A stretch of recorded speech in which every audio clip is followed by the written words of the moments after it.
You're listening to ayahuascapodcast.com. Aya is just an incredible experience overall. And I believe that the more you get depleted, the less there is of ego. That's why usually people have their biggest breakthroughs on the second, third, fourth day when they're just wiped, when you don't have any more resistance, when you can't rationalize your way through something, when your ego doesn't have all of its constructs anymore and it's just wiped away. You don't have the energy to resist, and you have to succumb, you have to surrender, and you just fall into parasympathetic nervous system with default mode network shut down, with ego essentially off. And then this message can come through, and the healing and the learning can come through, and that's when your most powerful lessons will be learned.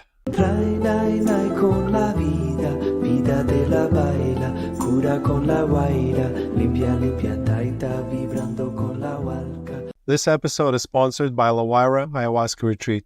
At La Huayra, we combine affordability, accessibility, and authenticity. La Huayra, connect, heal, grow. Guys, I'm looking forward to hosting you. In this episode of Ayahuasca Podcast, I talked to Shawn Wells. We talk about ayahuasca and biohacking, best supplements for preparation to ceremony, longevity and mental health, and importance of the community, and so much more. Shawn Wells is a world-renowned nutritionist, biochemist, and expert in performance-enhancing supplementation and longevity. He has formulated and patented over 40 unique supplements and a dozen novel ingredients. He also authored the best-selling book, The Energy Formula, which offers insights into biohacking, mental health, and improving quality of life through science-backed strategies. Known as the ingredientologist, Shawn has also unique ability to bridge nutrition, supplementation, and holistic well-being. Shawn, welcome to the show. Oh, thank you for having me on. Shawn, tell us a little bit about your story, your life story, maybe a short version, just for people to get to know you. Wow. I started out a kid that was going to go to college for business, marketing, thinking that was going to be my path. I actually was someone that was very overweight and highly unhealthy coming from a background of abuse and bullying. And it was in college that I started working out and really falling in love with supplements and all their potential, and as well as nutrition, and in particular sports nutrition. I was trying to put on muscle, lose weight, reading all these muscle magazines, going to the GNCs and vitamin shops, and reading all the books with Arnold Schwarzenegger and anything I could get my hands on. And I had a pretty massive transformation. And like I said, fell in love with supplements and went to a doctor in between my sophomore and junior year of college and told him all about my passion. And he saw how my body composition was radically changing. And he told me, as he drew out a lifeline between 20 and 80, he said, why not be happy between here and here? And that totally radically changed my life path. I decided to finish up business school, but go back and get all my prerequisite classes so that I could go get my master's from UNC Chapel Hill in nutrition and biochemistry. And that's what I wanted to do, is to be a supplement formulator. And ultimately that's what I've become. So if it wasn't for that one doctor, I wouldn't be on the path and have all the accomplishments I've had. So it's pretty incredible that your words have massive impact. I'll say that. So, but now I am a formulator, as you talked about. I've formulated over 1,000 supplements, patented 40 unique ingredients. I have a best-selling book, the Energy Formula. It was listed on Forbes and USA Today. It's a biohacking book. It's an acronym for experiment, nutrition, exercise routines, growth, and your tribe. 6 pillars to have all the ingredients to live a longer and healthier and happier life.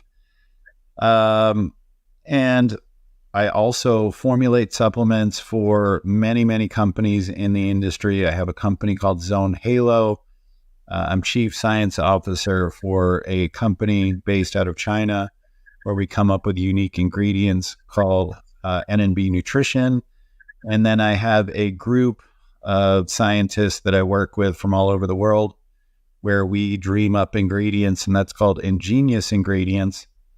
And that's what I'm doing these days. And then, of course, I do my social media and I speak on stage and all those good things. And I try and educate on mindset, on psychedelics, on obviously biohacking supplements. I myself have a history of suicidal thoughts, depression, anxiety, all those pieces, as well as a lot of the physical manifestations of those things with a number of autoimmune conditions like Epstein-Barr, fibromyalgia, chronic fatigue syndrome, Hashimoto's, as well as a history of brain tumors and a number of surgeries that I've had to have, including 2 discs put in my neck. I had a pretty severe history of mental and physical pain. Shawn, thank you for sharing. You sound like a very busy person, so thank you for taking the time off to talk to us. And you mentioned, the words have power, so hopefully somebody needs to hear this, and this will affect their life as well. And given the list of conditions you have listed, you do look pretty great, so I'm sure you're doing everything right. Shawn, you mentioned your history with suicidal ideation and your work with psychedelics. So can you talk a little bit about what's your history with psychedelics and what have they done for you personally?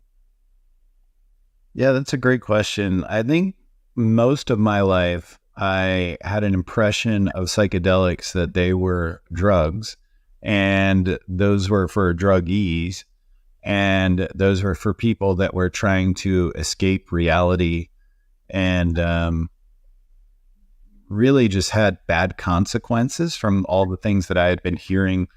I'd heard about LSD, that you could have trips like years later and, they could come back around. And like, there was all this stuff that I had heard that I had believed, that I kind of put things like mushrooms in the same category as cocaine and other substances. And these were things that for those reasons did not appeal to me. I didn't understand them. And then I started hearing in my biohacking circles, maybe after 2016 in there, like, for the next couple of years, I was hearing Tim Ferriss, Dave Asprey, Ben Greenfield. There was like a lot of names that were kicking around these ideas about at least microdosing.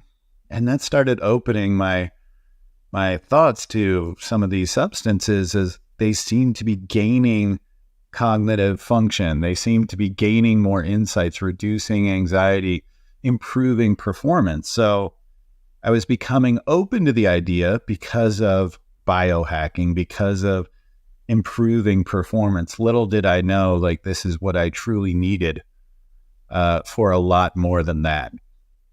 And it was leading into COVID, just prior 2019, that I was talking to a friend of mine, Keith Norris, who had run the Paleo Effects event, and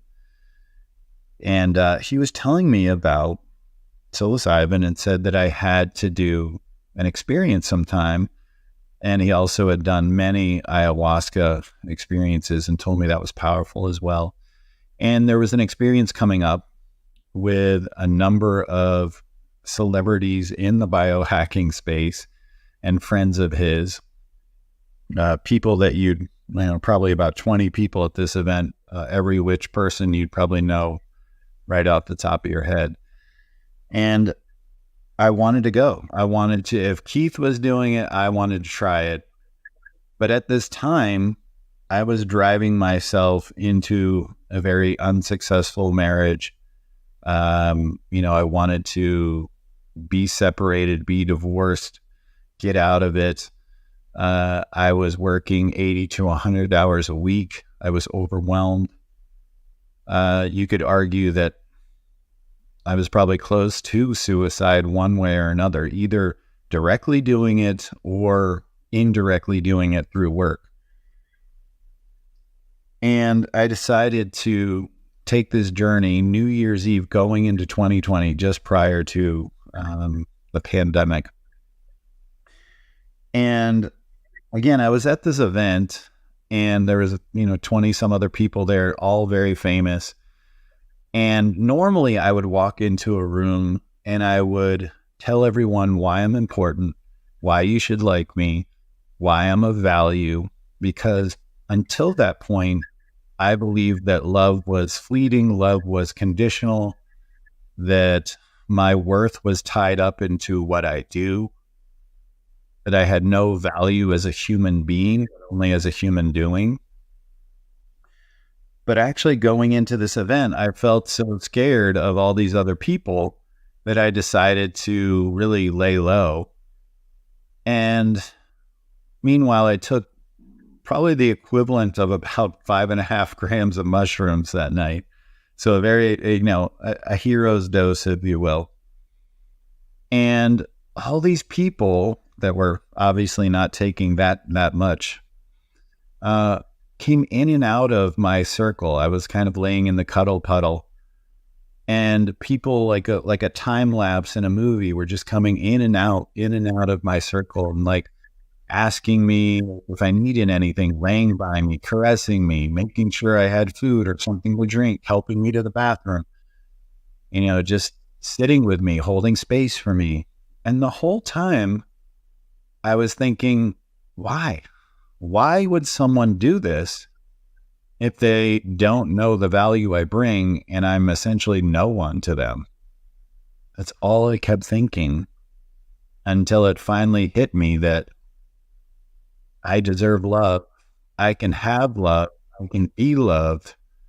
And I'm valuable as a human being, not just a human doing. And for me, that was a profound epiphany that shifted my heart, that shifted everything thereafter. And my life completely changed after that moment. You could have told me those things and I would have rationalized with you, because cognitively that makes sense. Rationally, that makes sense to say, yeah, you deserve love. You should have love. You can be loved. That makes sense. But until you feel it in your heart, you anchor it in your heart, that's when everything changed for me. And I would not be doing this podcast right now. I think I'd be dead in the ground had I not done that journey. Well, I'm happy you did do this journey and you're here with us, and hopefully somebody who's listening might find something in it for themselves as well. And I know what you mean with all those cliche phrases, as love yourself, and it means nothing. But then through psychedelics, you finally understand what are they talking about. And we host on average 50, 60 people a month, and I see it over and over again. Just these realizations of those basic and everything your grandma told you kind of things, but now you finally get them.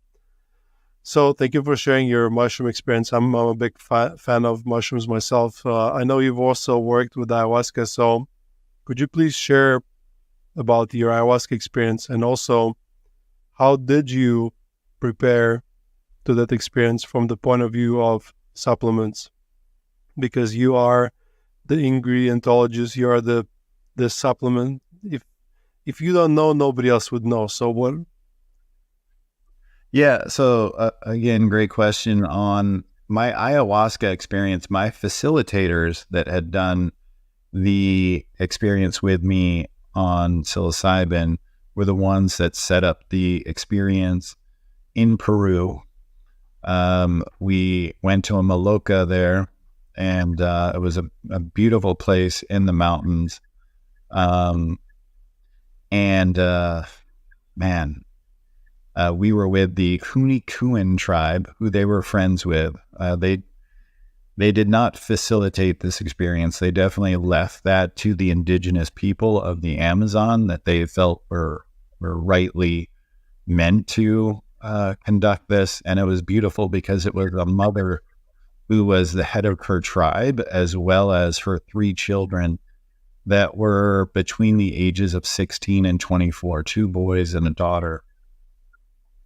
And it was very, very powerful. They had their headdresses and the paints and the outfits, and they did the dances and chants throughout the entire experience. We did 4 nights of ayahuasca. The first night was an interesting experience because they microdosed us without telling us. We all thought we were going to have this massive ayahuasca experience. Most of us had never done ayahuasca. And so we were all kind of looking around at each other because this goes on through the night. You kind of dose up maybe around 8 or 9 p.m. And, this goes on through the night. And throughout the night, we were, and you're supposed to stay in your own lane, your own experience. This is not one of the types of experiences where you're supposed to talk to each other, like maybe like a psilocybin sometimes is. And we all, the next day, were like, did anything happen for you? Like, I didn't really get much. And what's really cool is I believe that set us all up for a great experience throughout, because we got a small taste of the medicine in our body. We felt safe in this maloka. We felt safe with the people that were in the maloka, being both the facilitators, this tribe, as well as the other people that were there with us during this experience. And it wasn't overwhelming. I think like to get a sense of the whole thing before you actually dive in and feel comfortable, like set and setting, right? I believe that was super smart. And they didn't tell us they were going to do that, but that's what they did. And then the next night and the next 3 nights, essentially, we were fully dosed. And my first night that I was fully dosed, it was magical. It was like full on DMT, like laser light beams, like Tron meets the Matrix or something, with just these hyper bright colors. And I was actually holding myself in a hug for hours, telling myself how strong I am, how beautiful I am, how much I love myself, giving myself the things that I had been seeking my entire life, that validation, that pride that I wanted to hear from parents, from elders, from teachers, from mentors. I gave that to myself. And that was unbelievable. My heart was bursting. And while I'd like to say every night is like that on ayahuasca, and I was thinking maybe I like hacked this whole thing and, every night would just be beautiful laser light beams and lots of love. It wasn't. That's what it was for me that first night.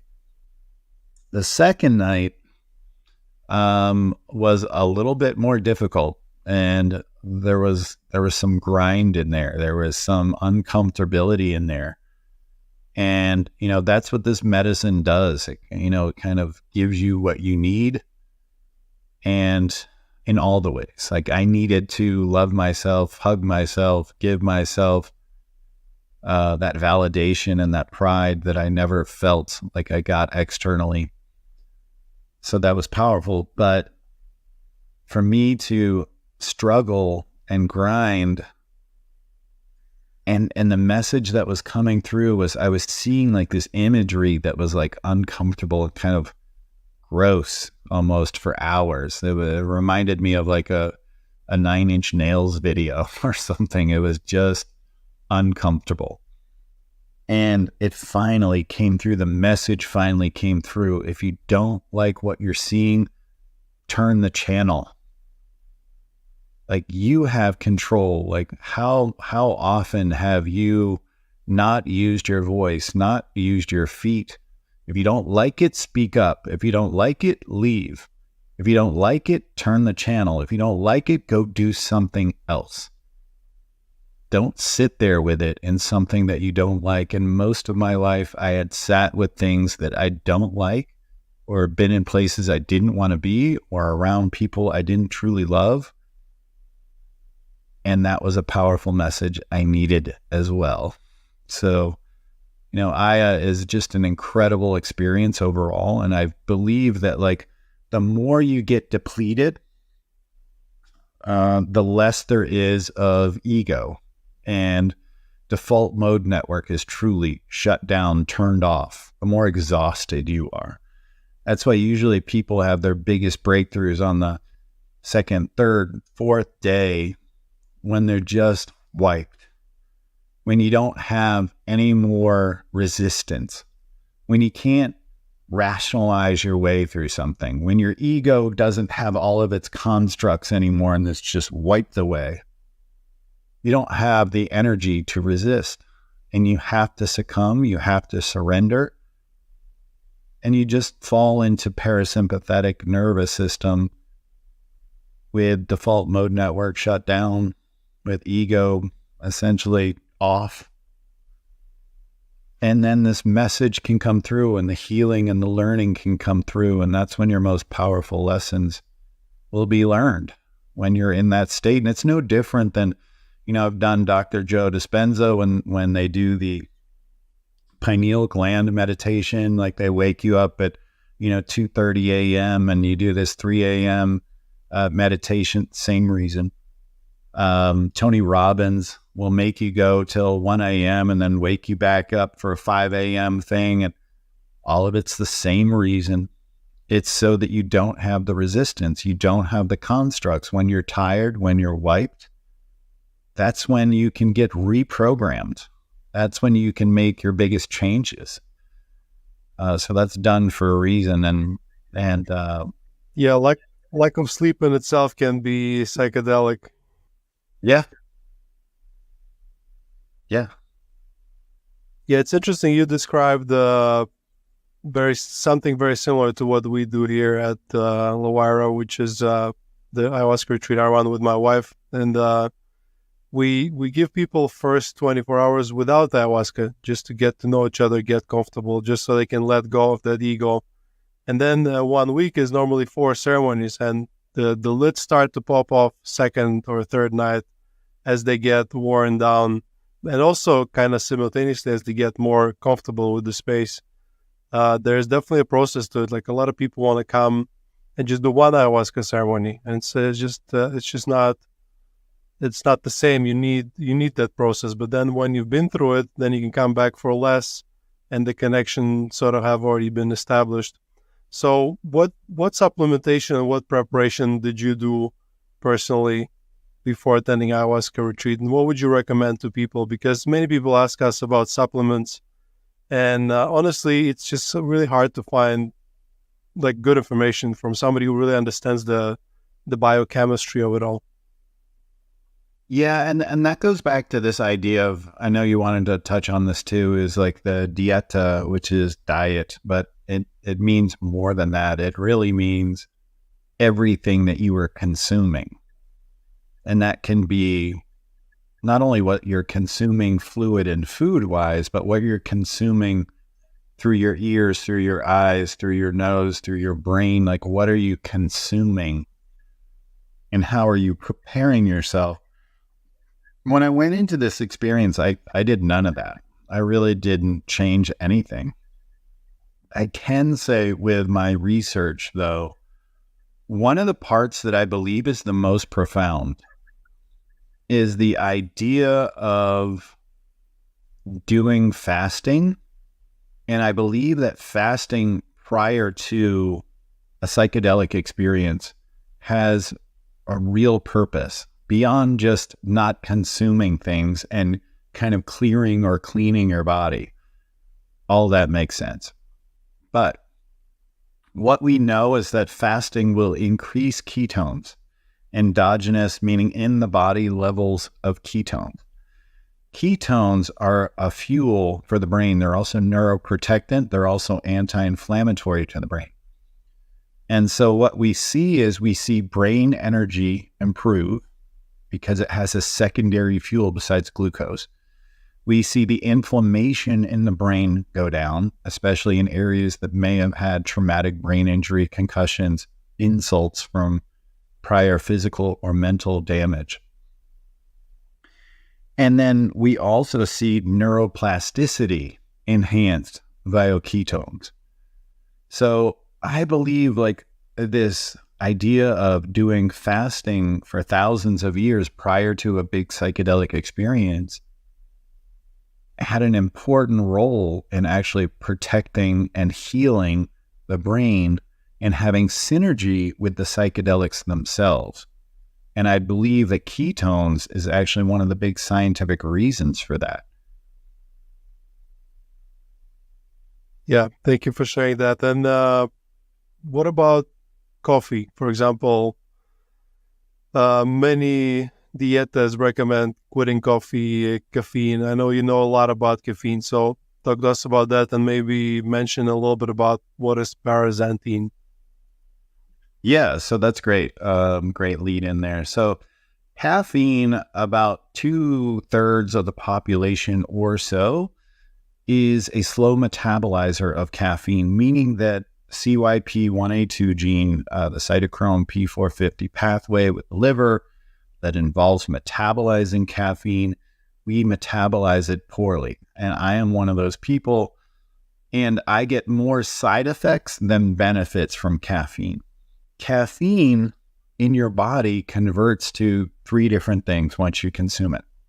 It converts to theobromine, theophylline, or paraxanthine. And what we know about caffeine is, especially for slow metabolizers, it's fairly toxic.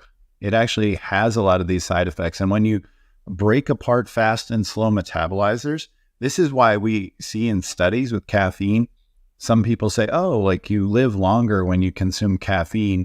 But one, those studies typically are with fast metabolizers. And two, it's with people that are having coffee, which has a confounding factor in it that chlorogenic acid and trigonine are both compounds that are antioxidant and polyphenols that are potently anti-aging. And so that's having a kind of like confounding effect with that caffeine really negating some of the negative impact of caffeine. But when we look at caffeine studies where there are more negative effects, it's because those studies tend to be without those polyphenols or antioxidants, and they're with slow metabolizers. And so when we break apart fast and slow metabolizers, we see very different results. And again, like I'm saying, as a slow metabolizer, it can take me days to clear caffeine from my system. It can be a 10.5-hour half-life, whereas for a fast metabolizer, it could be a 1.5-hour half-life. So about a 7x difference, very different. So paraxanthine, you can skip the side effects and the bioindividuality of caffeine. You can skip all the side effects of theophylline and go straight to paraxanthine, where we see very little bioindividuality, where we see a very short and regular half-life of about 3 hours. And we see a ton of positive effects where it actually enhances neuroplasticity via BDNF. It decreases beta amyloid plaque. It increases nitric oxide to the brain, increases glutathione and catalase, decreases oxidative stress. It's really miraculous. It increases dopamine, serotonin, acetylcholine, basically all the ways that we know that the brain ages. Paraxanthine, for all intents and purposes, is reversing that. So this is where it's profoundly neuroprotective, kind of like ketones. So, I believe that paraxanthine would have good synergy around these experiences.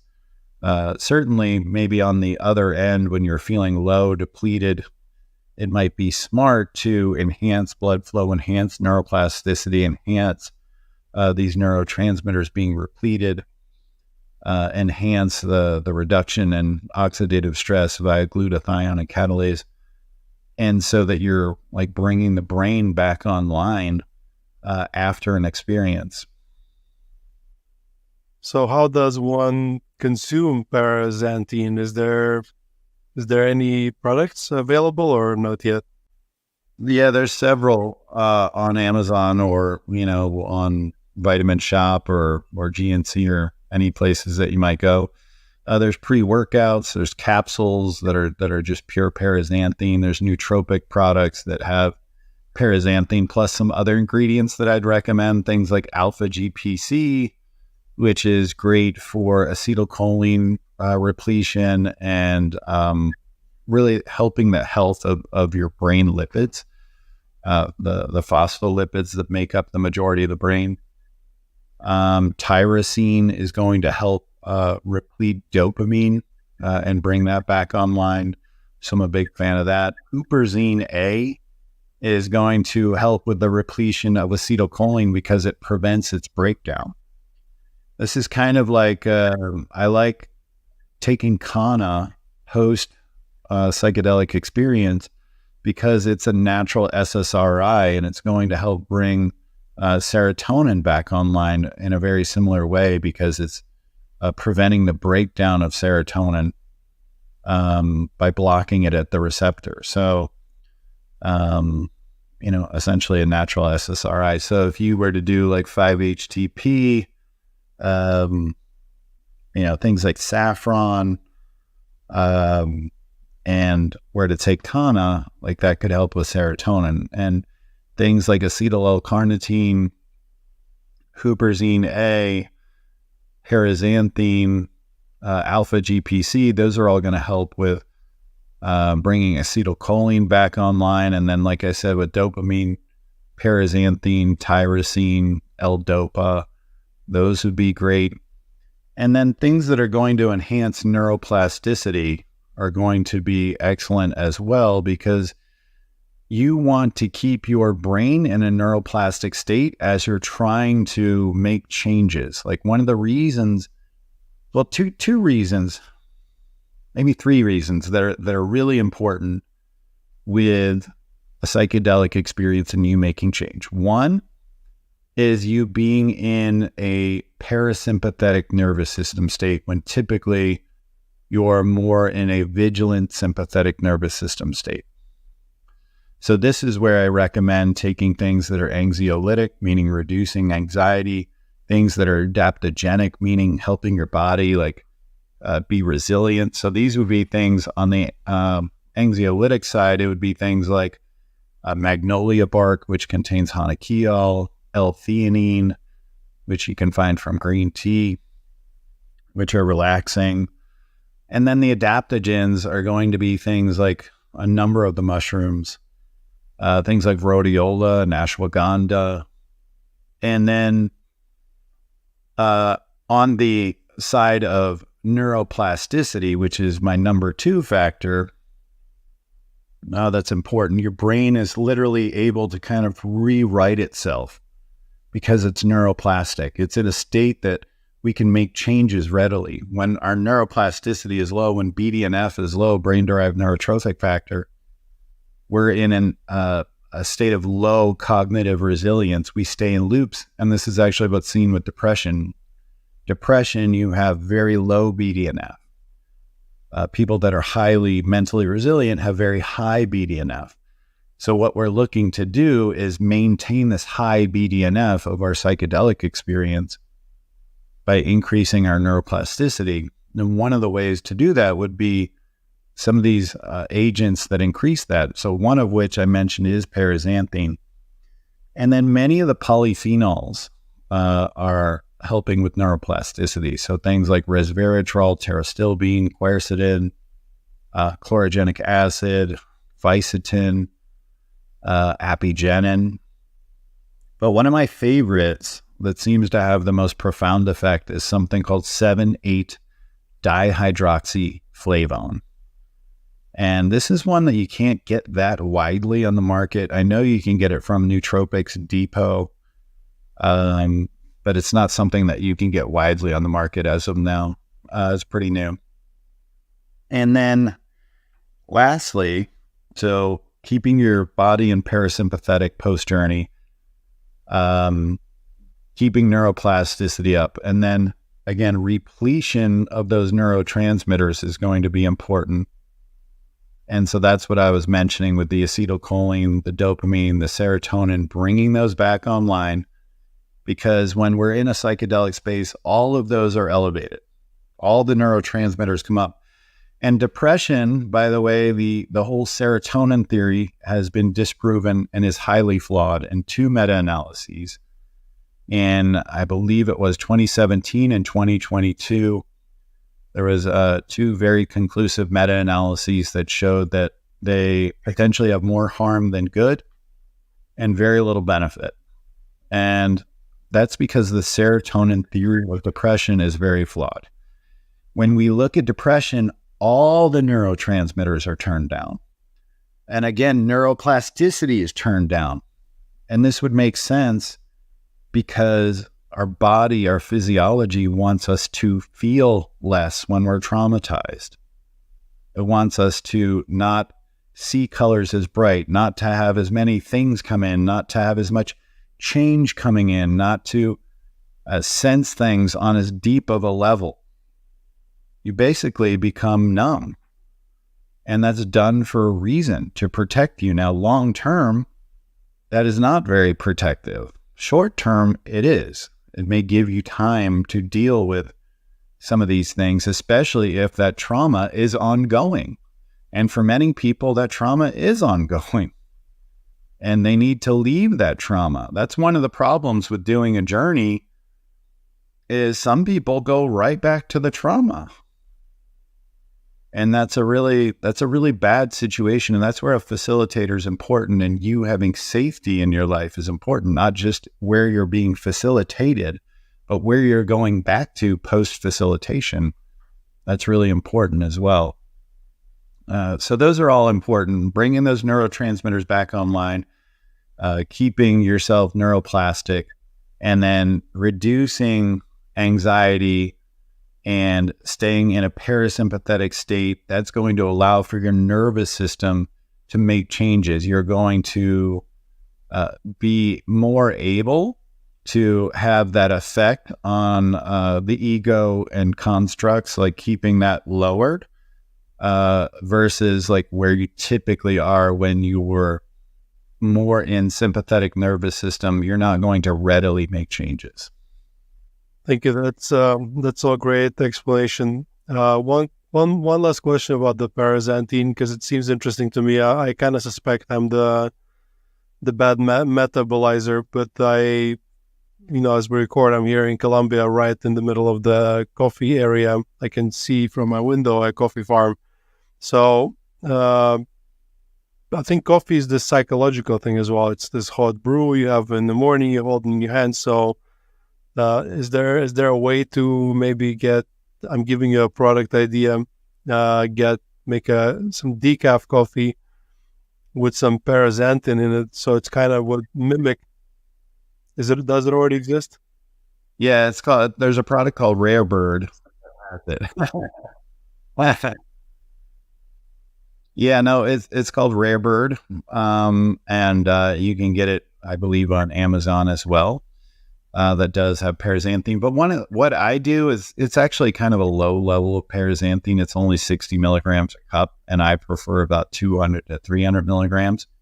So what I do personally is I just use a decaf coffee. I kind of bulletproof it with some MCTs, some butter or heavy cream. I often add collagen, maybe cacao, and maybe even some adaptogens like mushrooms, some powdered mushrooms I might add to it.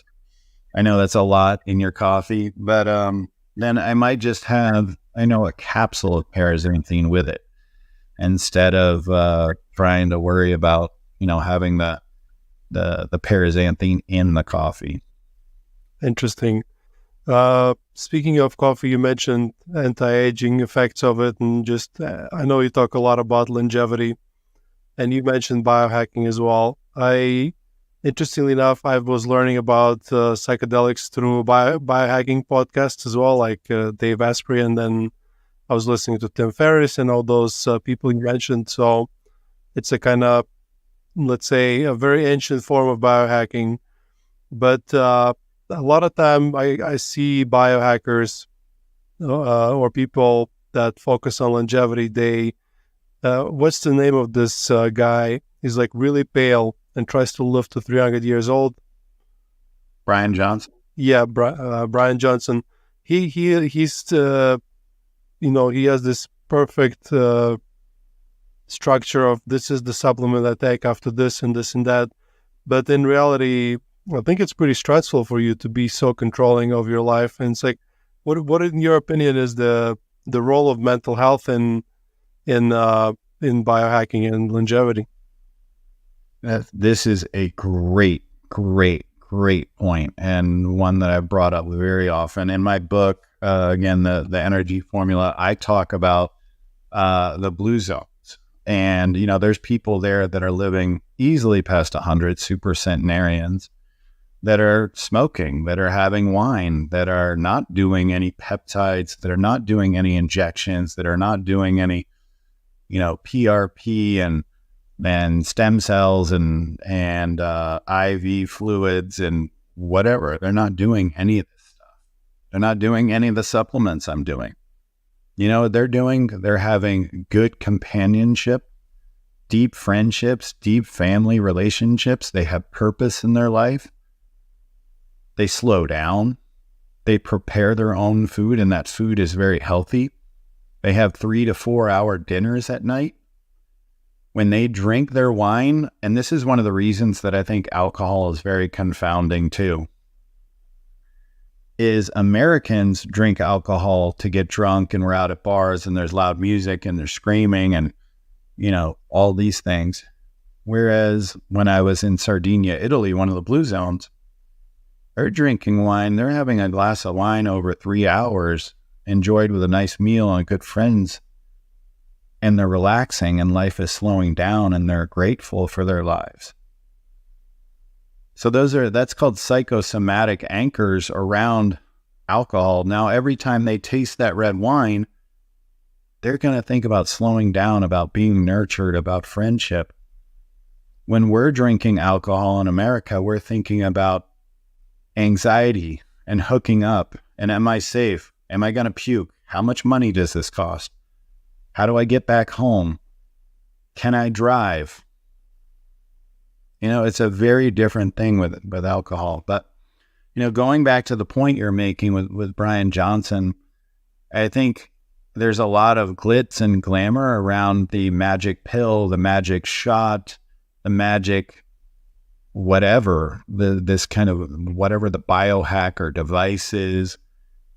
And while some of these things can help, I believe the framework needs to be built on a healthy base. That healthy base needs to be more like that Sardinian person. You need to love yourself, like I was talking about earlier. You need to have a healthy group of people around you that support you, that are a network that you can fall back on, that you feel safe around. You need to have healthy food going in your body. You need to get great sleep. And those don't sound sexy. And by the way, another one is intimacy and sex. The data around sex is mind-blowing. Probably the two most profound things that I've seen are maybe three.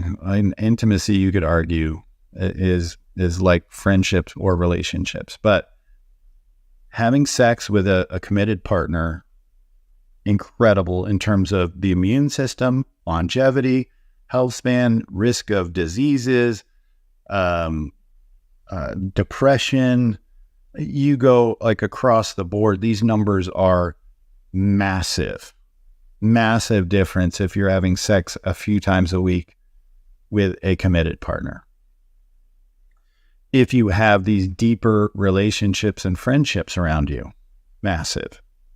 The Harvard study showed that was the number one predictor of longevity. was quality relationships. And so like these things are profound. And then lastly, sleep. This is one of like, these are simple things, but we deprive ourselves of sleep. And I'm telling you, your health drops off precipitously at 7 hours or less. I didn't say 5. I didn't say 6. I said 7 hours or less. Your brain becomes insulin resistant, type 3 diabetes. It's literally giving your brain temporary Alzheimer's and diabetes, and that can be long-term. All diseases, the risk for a heart attack, the risk for diabetes, the risk for nearly all diseases, weight gain, obesity, are all going up dramatically when you don't get enough sleep. And so these are easy. So if you're one of these people like I was before I had done my journey, where I was grinding, where I was working 100 hours a week, where I was sleeping 4 hours a night, where I was in ultra vigilant states of the sympathetic nervous system, where I didn't have friendships around me. I didn't trust many people. I didn't have a committed relationship with like deep intimacy and sex. And I was doing all the biohacks. Biohacks were keeping me alive. They weren't anti-aging. They weren't improving my health span. They were keeping me alive. So what is most important is that your mindset is healthy, that the people around you are fostering your growth, that you are seeking out things in your life that light you up and give you energy. Those are the things that now you can add in the PRP or stem cells or V cells. Now you can add in the EBO2 and blue light, red light, all these different things. And I talk about all of them in my books. I supplement stacks. Cool. All of those are great after you have that proper foundation.